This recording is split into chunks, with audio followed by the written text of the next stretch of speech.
उस्मान साहब आप सुन पा रहे हैं? एक के बाद एक कामयाबी।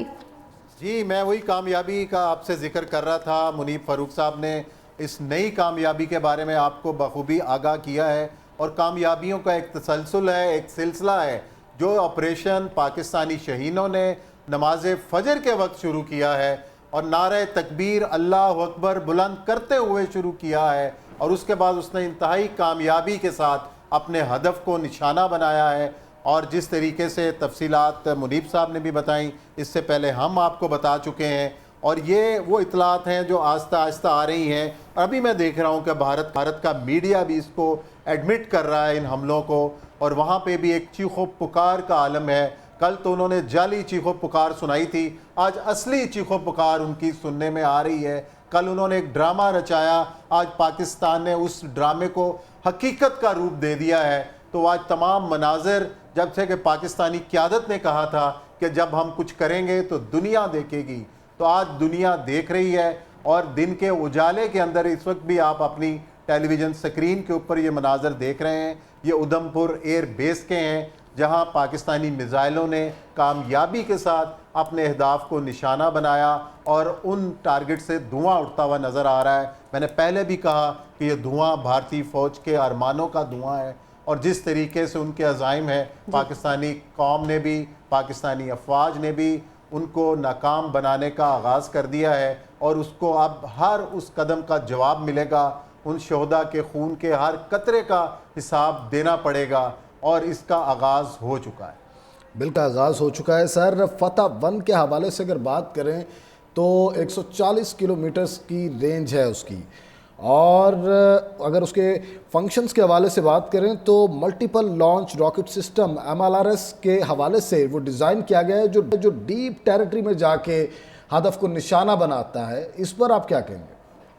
जी बिल्कुल, जिस तरह आपने तफसीलात बताई हैं, और आपने तो उसकी तफसीलात बताई हैं, आपने उसका थ्योरी बताई है, हमने तो उसका प्रैक्टिकल देख लिया है और उसके नताइज भी देख लिए हैं और प्रैक्टिकल नंबर भी लग गए हैं और नंबर भी 100/100 हैं। तो अब तो ये दुनिया देख रही है, हम सिर्फ बातें नहीं करते।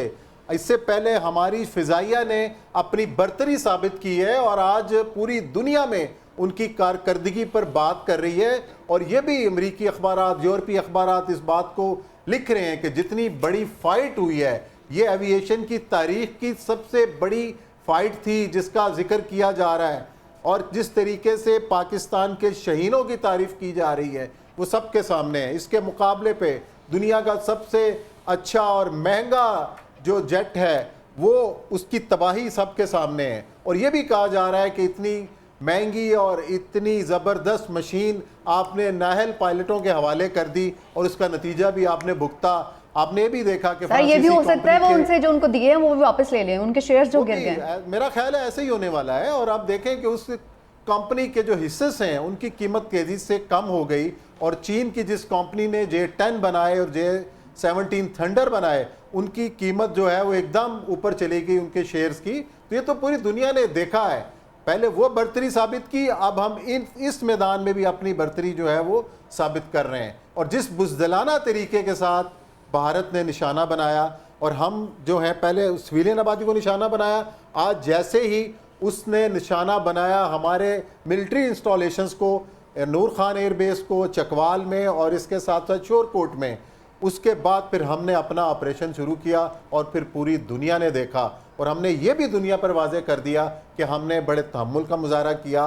और जिस तरीके से दुनिया ने हमारी आवाज़ सुनी, उसके बाद भारत इस वक्त मुझे आलमी मैदान में, आलमी सतह पर तनहा नज़र आ रहा है, सिवाय इसराइल के और चंद और ममालिक के जो उसकी हाँ में हाँ मिलाते हुए नज़र आ रहे हैं। बाकी पूरी दुनिया हमारे मौक़िफ़ को तस्लीम करती है और आज के बाद, हमारे इस कदम के बाद और ज़्यादा वाज़ेह अल्फाज में हमारे मौक़िफ़ के साथ आके खड़ी होगी।